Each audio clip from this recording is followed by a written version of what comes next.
Ocho, Angel Reese got suspended for the first half of a game, saying her teammates suck. The Sky made a statement saying, the Chicago Sky values the safety, respect, and well-being of every player. We are committed to accountability so our players can stay focused on playing basketball. Because of the statements detrimental to the team made by Angel Reese during a league-mandated media, she will not play in the first half of the game September 7th against the Las Vegas Aces. This matter has been handled and resolved internally, and we're moving forward as a team. Now, mind you, she's suspended for a game because she picked up her 8th technical foul.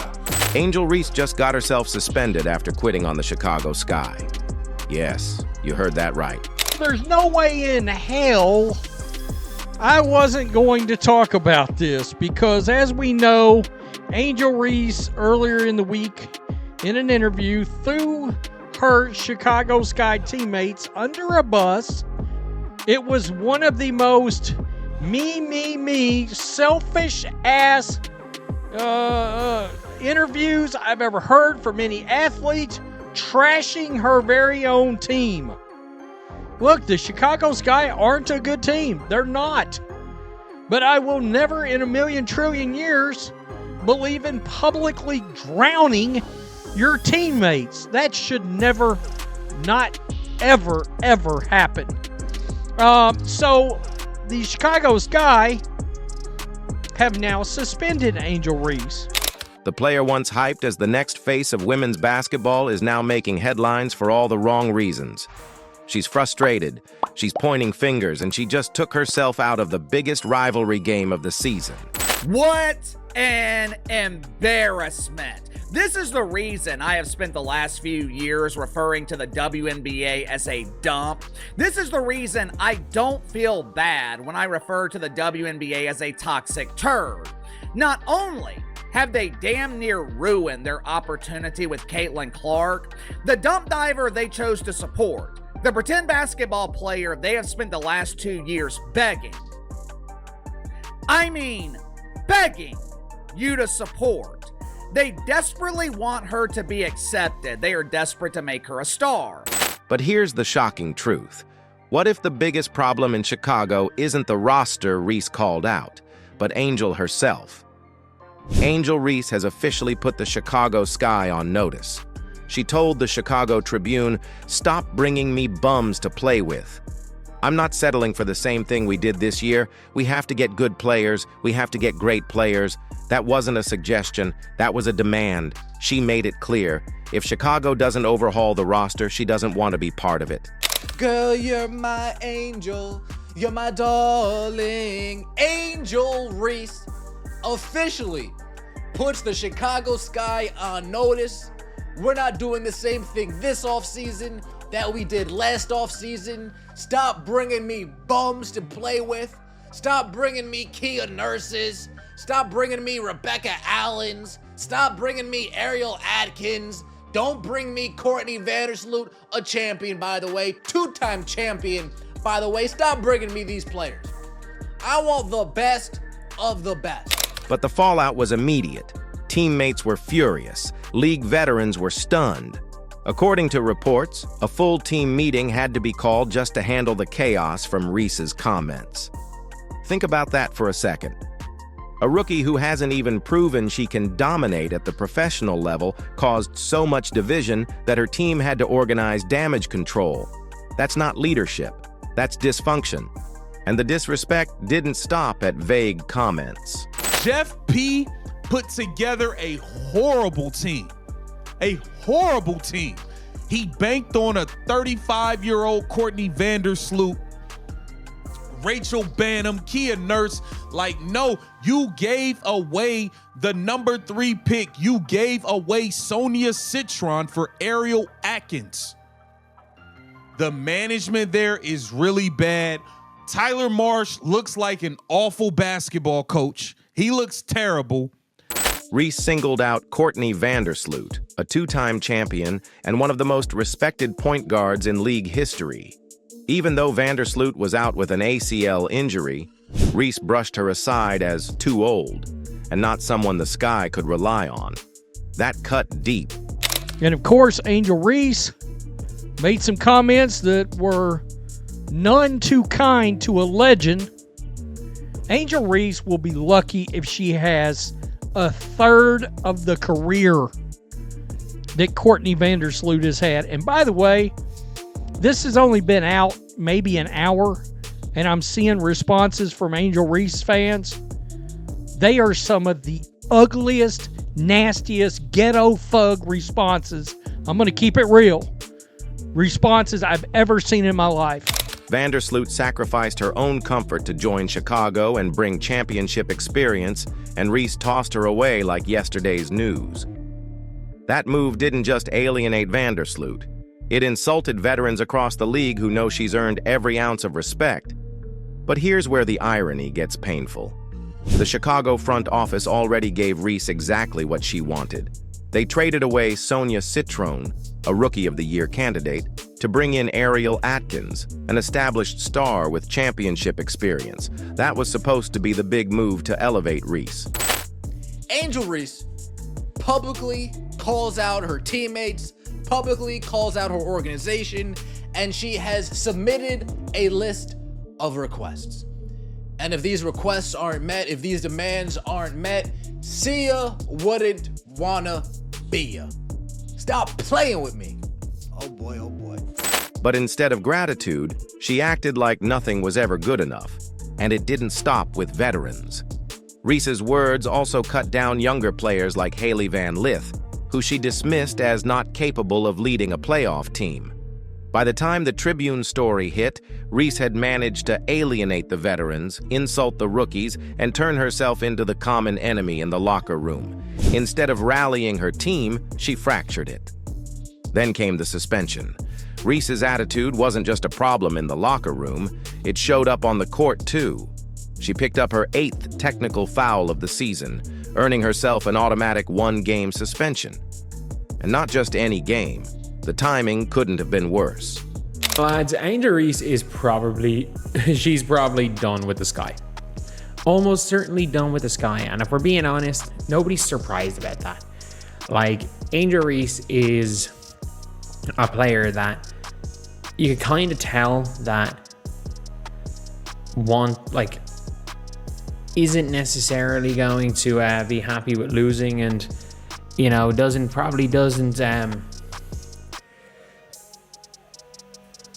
it doesn't seem to be the greatest teammate in the world.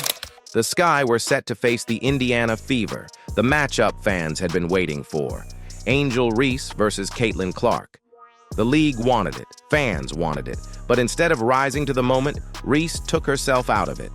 Not because of injury, not because of rest, but because of her own lack of discipline. And that's where everything started to collapse. Chicago lost not only their so-called franchise player for a marquee game, but also any sense of stability. Fans were stunned. Analysts pointed out the obvious. This isn't how a star is supposed to act.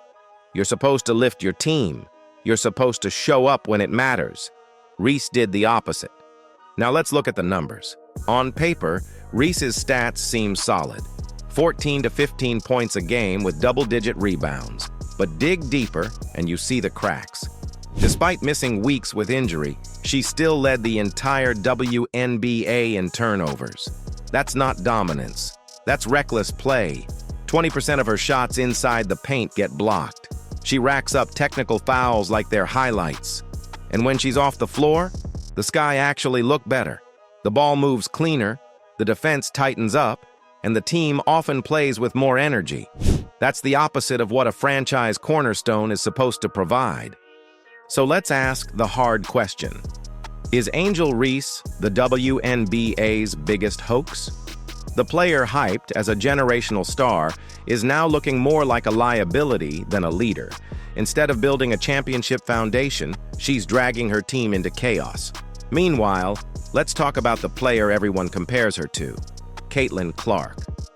While Reese was busy trashing her teammates, Clark was traveling with the Fever while injured, cheering on her teammates from the bench and showing support no matter what. She even publicly praised Reese after a game instead of feeding into the rivalry drama. don't think Angel should be criticized at all. No matter which way it goes, she should never be criticized for what she did. I think everybody knew there was going to be a little trash talk in the entire tournament. It's not just me and Angel. So, like I said, I'm a big fan of hers. That's professionalism. That's leadership. The contrast couldn't be clearer. Reese criticized her own roster while Clark uplifted hers. Reese stayed home during injury stretches, while Clark stayed present with her team.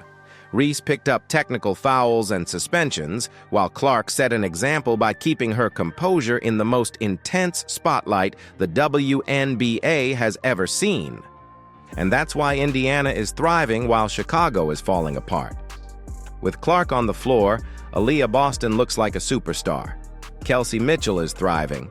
Lexi Hull and Sophie Cunningham are finding their rhythm. Clark doesn't just score. She makes everyone around her better. That's what true stars do. That's why the Fever are selling out arenas, landing national TV slots, and building toward the playoffs. Chicago? They're stuck with a fractured locker room, a losing record, and a fan base openly questioning whether Reese even cares about basketball. Instead of elevating the sky, she's pulled them deeper into dysfunction. Instead of being the solution, she's become the problem. And here's the brutal truth. Maybe the Chicago Sky don't need to rebuild around Angel Reese. Maybe they need to rebuild without her. Because what good are 15 points and 12 rebounds if they come with turnovers, technical fouls, suspensions, and constant drama? So now the question is, has Angel Reese destroyed her own future in Chicago? Or is this the wake-up call the Sky need to finally move on? One thing is certain. While Caitlin Clark is building a legacy as the baby goat, Angel Reese is quickly earning a reputation as the baby giraffe. If you're still watching, drop baby giraffe in the comments. Don't forget to like, subscribe, and hit the bell so you never miss the next chapter in this WNBA drama. So, as expected when it comes to Sid Colson and anyone in the WNBA, when it comes to all of them, once you joined the Indiana Fever, the old WNBA fans that loved you, they adored you, they called you the face of the league. But once you joined the Indiana Fever, that is over. That's over. Caitlin Clark is furious. After the WNBA slapped her Indiana Fever with shocking fines, Clark finally broke her silence, and her words sent shockwaves across the league. Hey, yo, please tell me y'all saw Caitlin Clark, the GOAT. Y'all saw Caitlin Clark crash out on the bald head ref last night. Please tell me y'all saw this. And she had every right to. Listen, Caitlin Clark spazzed on the referee last night, and I'm not mad about it. I see a lot of the haters talking about, oh, she be doing too much with the man. Mind your business. You are not in a GOAT's place, so stay out of a GOAT's business, okay? It's that simple. Fans are calling it outrageous. Players are saying it's a scandal. And what's most stunning of all? Clark isn't holding back anymore. But here's the real question. Why would the WNBA punish its biggest star and her team at a time when the league is exploding in popularity? And what does this reveal about a hidden culture of control that the WNBA doesn't want you to see? Today, one common theme in the WNBA is how poorly officiated these games can be. The lack of competence from the people wearing the striped suits.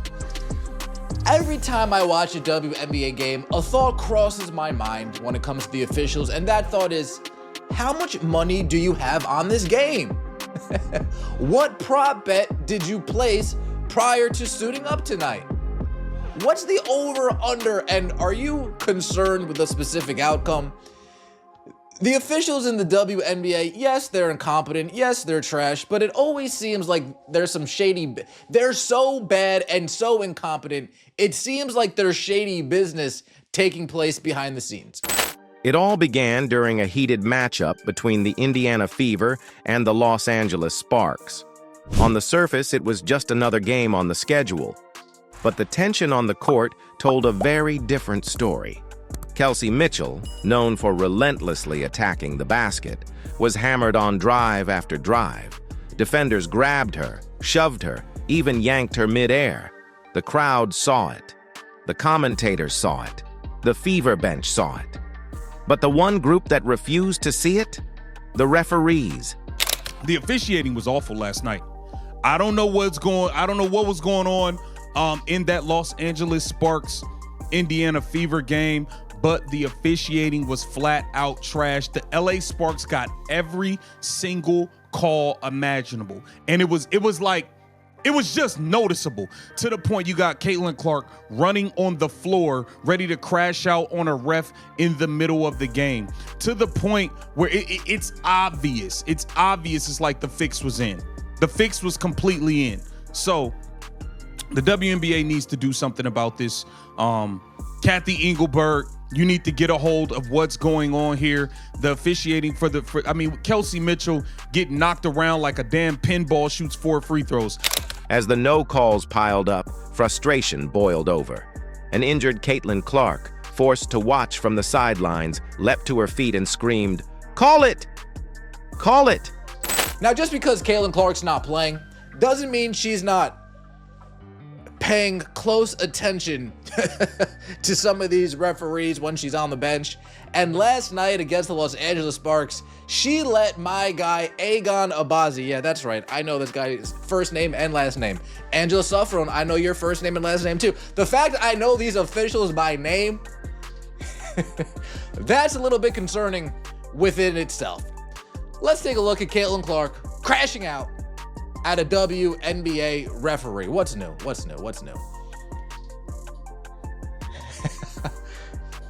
Oh, there's Aaliyah. You gave them every chance to win. If you look at this in slow motion, you can see Caitlin Clark clearly smiling in confusion, smiling in, did that really just happen? Smiling in, you sly W. And she says, she points at the other team, you gave them every chance to win. Oh, goodness gracious. Her voice cut through the arena, raw with anger. Her teammate Lexi Hull protested too, and the refs instantly slapped her with a technical foul. Yeah, school did just start. Mitchell, meanwhile, doesn't let it deter her. And we're going to get a technical foul here against Indiana. So Mitchell gets the bucket, but Lexi Hull called for a technical foul from the bench. Think about that. A blatant foul goes unpunished, but questioning the injustice earns you a penalty. The message was crystal clear. Silence your frustration or pay the price. By the end of the game, fans were asking the same thing Caitlin was. Who were the refs really protecting? The officiating is flat out atrocious. Everybody else is getting calls. I think it's ridiculous. Just the fact that Aaliyah Boston shot 0 free throws tells you everything in itself. Let's take a look at Caitlin Clark losing it on these referees. Sydney Colson chimed in. There was a lot going on. If the chaos on the court wasn't enough, the real bombshell came after the game. Fever guard Sydney Coulson, sidelined with an injury, took to Twitter and let loose. She wrote, "At a certain point in the league's existence, I'm a need for Kelsey Mitchell to get the same whistle as other stars. The way she gets assaulted is insane. I've considered roping my sister in to pursue charges. That tweet alone would have rattled the league." Okay, this is kind of where everything started at with Sydney Colson. So this is the timeline here. Let me get this pulled up here. This is interesting. I didn't know she said all that today. Okay, this is interesting here. She started off last night by saying, at a certain point in the league's existence, I'm a need for Kelsey Mitchell to get the same whistle as each other stars. The way she gets assaulted is insane, actually. And I've considered roping my sister in it to have office purse charges. But then came Caitlin Clark. She saw Coulson's post and fired back with just 5 words. "Careful, you're going to get fined." Caitlin Clark said, "Careful, you're going to get fined." Then Sydney Coulson said, "I can't get no more fine." It wasn't a joke. It was a warning, a cold confirmation of what players whisper about but rarely say out loud. Speak up, and the league will hit your wallet. Coulson's reply only added fuel to the fire. "I can't get no more fine." That cryptic line suggested she'd already been punished behind closed doors and had simply reached her breaking point. At that moment, the curtain lifted. Fans could see what the WNBA tried so hard to hide, an environment where players live under constant threat of financial intimidation. For anyone tempted to dismiss this as a one-off controversy, think again. There's a disturbing pattern here. Take Sophie Cunningham. She's been fined multiple times, not for violence, not for crossing a line on the court, but simply for speaking her mind.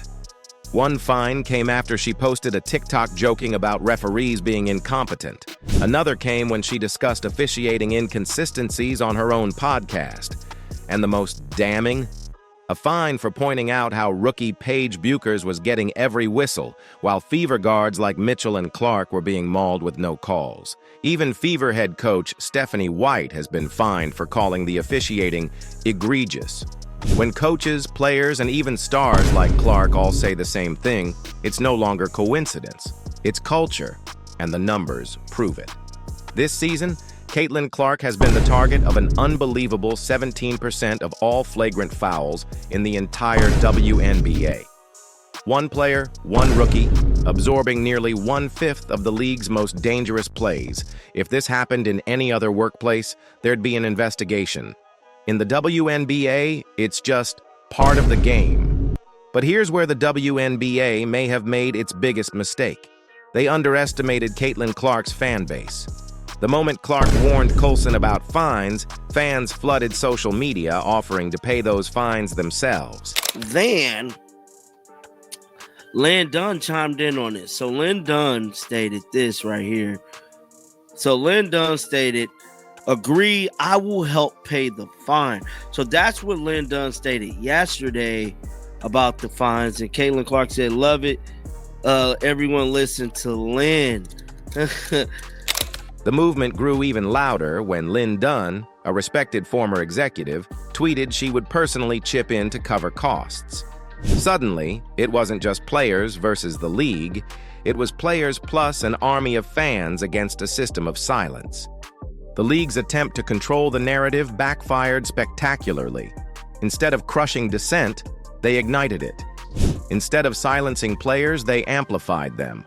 And instead of protecting their image, they exposed their hypocrisy. This scandal is no longer about a single game, a single tweet, or even a single fine. It's about the very soul of the WNBA. The league wants to market its stars as strong, inspiring, fearless women. But when those women speak up against injustice, the league punishes them into silence. It's a contradiction so glaring that fans can't ignore it anymore. Caitlin Clark's fury has ripped the mask off. Fans now see a league at war with itself, one side clinging to control, the other demanding accountability. And here's the truth. The WNBA can't win this fight by silencing its players. The growth of the league, the ratings, the sellouts, the headlines, didn't come from the front office. It came from Caitlin Clark, from Angel Reese, from Kelsey Mitchell, from the players who risk everything on the court. By trying to muzzle them, the league is only fueling a rebellion, one that could reshape women's basketball forever. Caitlin Clark's fury isn't just a reaction to a fine. It's a warning shot, a declaration that the days of silence are over. The players are ready to fight back, and this time they've got millions of fans standing right beside them. So what do you think? Did the WNBA cross the line by fining the Indiana Fever, or are Clark and her teammates exposing something much bigger? Drop your thoughts in the comments. I want to hear from you. And if you're still watching, comment "Clark fights back," so I know you made it to the end. Because this story, it's just getting started. Angel, 9 turnovers tonight to go along with the side of Dookie because you shat all over that beautiful court and you were out there with 5 minutes left down 20 trying to stat pad. Do you still think you deserve a pay raise, you little trash can? Do you have any damn shame? Thank you, Sid. Honestly, I had to go out there in the fourth to stat pad so I could keep my double-double streak alive. I don't care about winning games. I only care about stat padding to boost my ego and act cocky on Twitter right after the game ends. We're now 7-16, but like I said, I don't care if we win or lose. I just want to keep stat padding with knee bounds till the day I retire. I just keep taking these fat L's, but as long as I get my double-double, I'm good. I can talk my trash on Twitter now. And yes, I do think I deserve a pay raise after that performance. I mean, tell me a forward who almost had a triple-double with turnovers. Nobody doing it like me out here right now. I have the most turnovers in the league as a forward. I'm one of the rare forwards in the modern age. I love turning that ball over with my stupid passes. Angel Reese just snapped after being voted the worst player on the Chicago Sky roster, and fans are absolutely stunned. And Angel Reese, there she is. You're not up there with Caitlin Clark. You slid down to 5. It's a lot of people in front of you, but you did make top 5. Coming in at number 5, 6'3", Angel Reese. After shattering rebounding records as a rookie, the biggest question surrounding Reese was how she could evolve and grow in her sophomore year. What should have been a moment to celebrate her return from injury quickly turned into a firestorm of criticism, finger-pointing, and explosive reactions. But we found out yesterday during the day that Angel was coming back, and I was like, wow, I can't wait for this. I mean, it's been a while. You came back and led the Chicago Sky to victory. Okay. No? Okay. It's been a while, and I'm sure you came back to a sellout crowd that could not wait to see you. Or not. Only 6,724 fans showed up to the Wintrust Arena.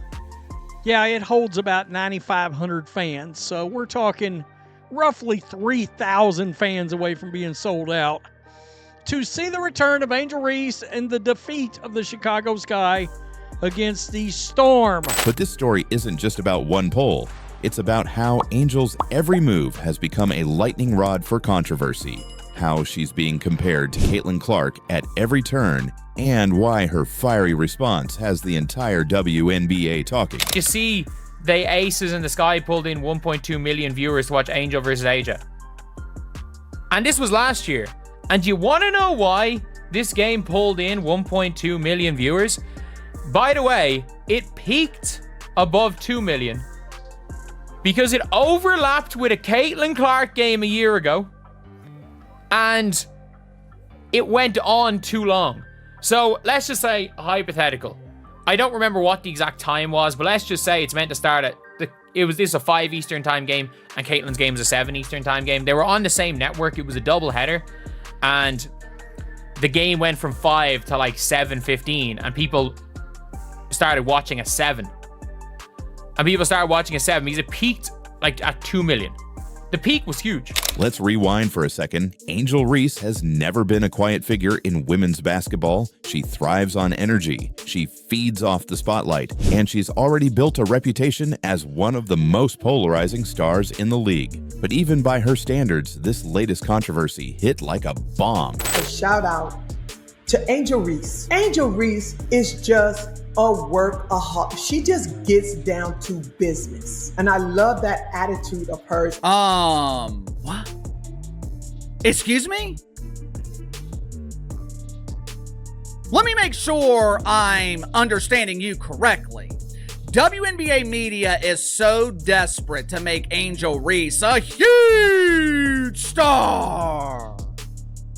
Their level of desperation is so high. They want you to accept her so badly that they're actively celebrating failure? It all started after a brutal game for the Chicago Sky. Reese actually put up numbers, 15 points and 20 rebounds. But when the game came down to crunch time, it was her missed free throws that became the headline. Instead of celebrating her double-double, fans latched to that collapse and the criticism snowballed.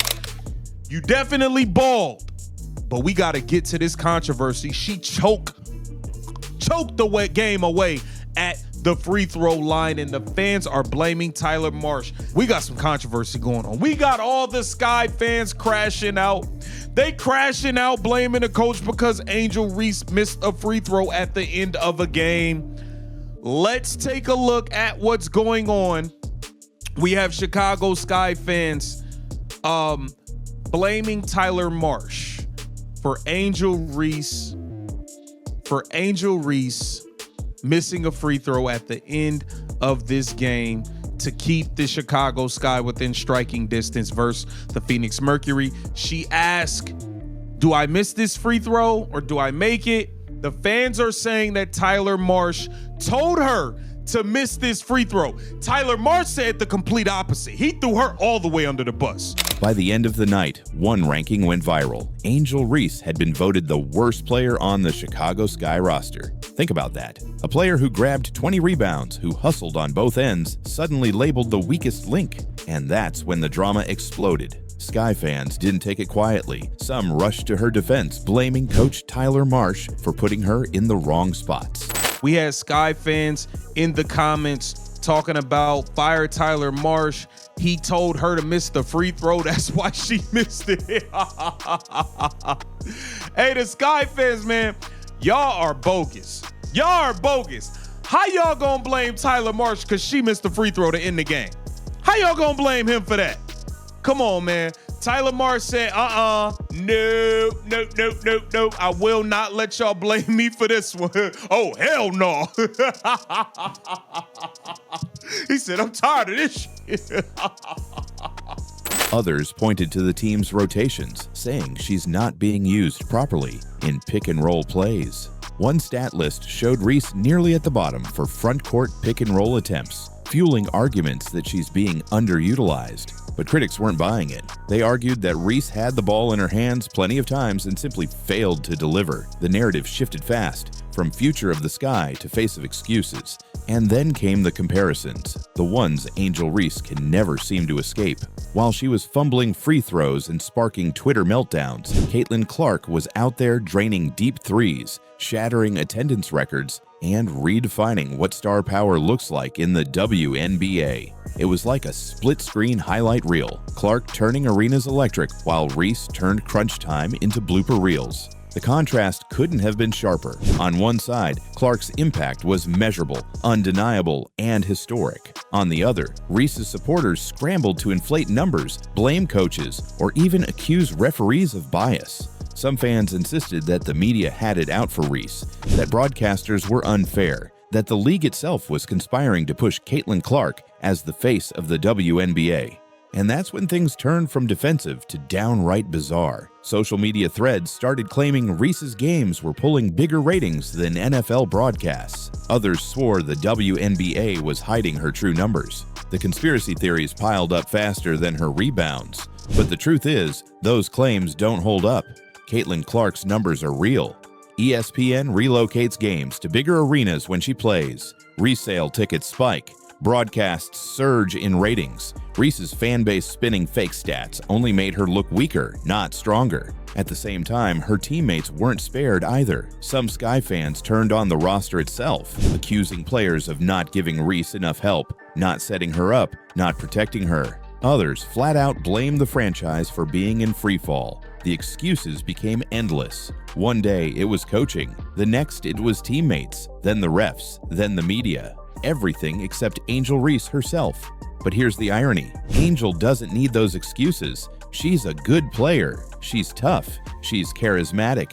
And she brings a fight to every game. Yet the endless spin makes her look like someone who can't handle criticism, someone who has to be shielded instead of proving herself on the court. And this is where Angel Reese snapped. She wasn't going to sit back while the world labeled her the worst player on the Sky roster. She fired back at critics, making it clear she's not just going to roll over.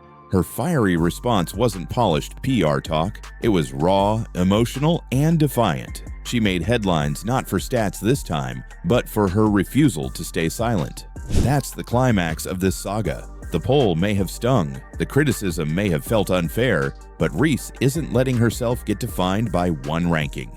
Instead, she's doubling down, embracing the role of the outspoken star who will fight back, no matter how brutal the headlines get.